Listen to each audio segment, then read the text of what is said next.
is because there are reasons why that is, why just not Gen AI, but even conversational AI is not successful, right?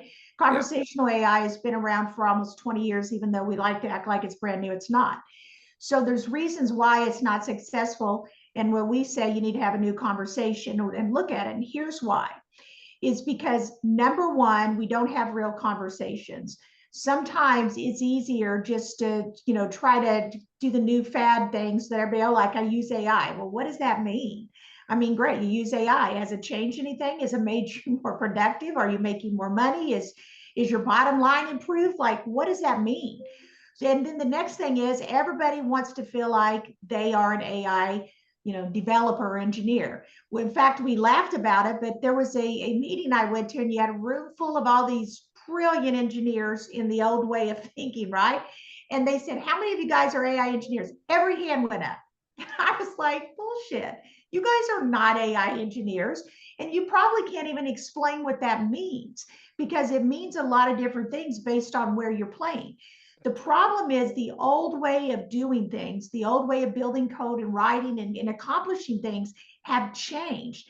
And unless you have an engineer that spent the time to teach themselves, because there is not a college they can go to and learn it, because this is evolving as we go.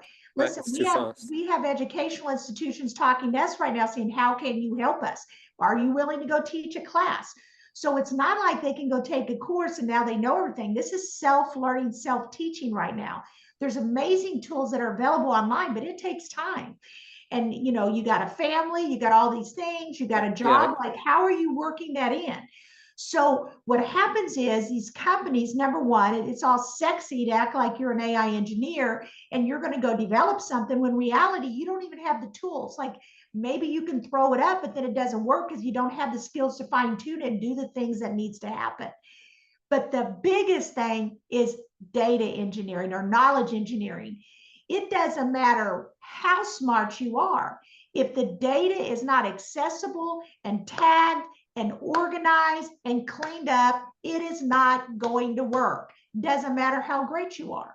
So every company, 100% of companies, small, big, and medium, I talk to all of them. I go to these trade shows, Gartner, Forrester, TSIA, Money 2020. And every one of them, when you get real down and dirty and start talking like, our data is not exactly where it needs to be, we need help. And that is why 95% of Gen AI fails, because it's 100%. Understand, it doesn't take emotion. It doesn't look at anything. It looks at the data, just reads the data, spits out the answer. So that's why these are failing, because you're not having real conversations. You're not understanding. You got some heroes, right? Oh, we just throw up an LLM. It doesn't work that way. There's no guardrails. And if the data is not engineered correctly, the answers are going to be wrong and it's going to fail. And that's why old conversational AI has failed too. So we like to, when we talk to customers, we say, listen, you got to have honest conversations in here. We're not saying these guys aren't smart. We're not saying they're not good employees. We're not saying any of that. We're saying this is a different subset of people. And if they want it, like, we think the ultimate goal of a company is to actually do partnership with us and do co-innovation, where they're doing some things in-house and we're helping them along the way, because that's where you have the greatest success, because then you have buy-in across the board. And then the third thing to success is you got to educate your whole team. You got to educate them so that they understand it's important to have the data together, that you got to bring in-house it together. The more you can bring all the pieces together, the more impactful that AI is going to be. And it's most companies, they have data that's siloed. They've bought companies and they've not brought it all together.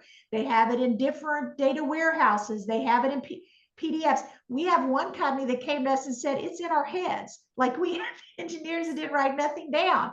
And we're like, okay, how are we going to get that out? And literally they're recording engineers as they're doing processes, and we're taking that data and putting it in, where it can actually be processed and accessed. So that's the problem, is companies for years have not really, took data serious because of all the manual processes and the way things work. Now we are in a day of automation where that data is critical. And it's hard, especially for these large companies, to bring all of that together and to get it in the right format so that it's accessible, it can be tagged, and then it can be what we call AI ready. And that's data engineering and knowledge engineering. And that's why 95%. And so people, rather than throw it out the door, you got to start somewhere. And so we say, take a problem, your biggest problem that, if you could solve that problem and use those humans somewhere else to progress your company, that's where you start. Because what happens is a lot of companies try to take on too much and it's overwhelming.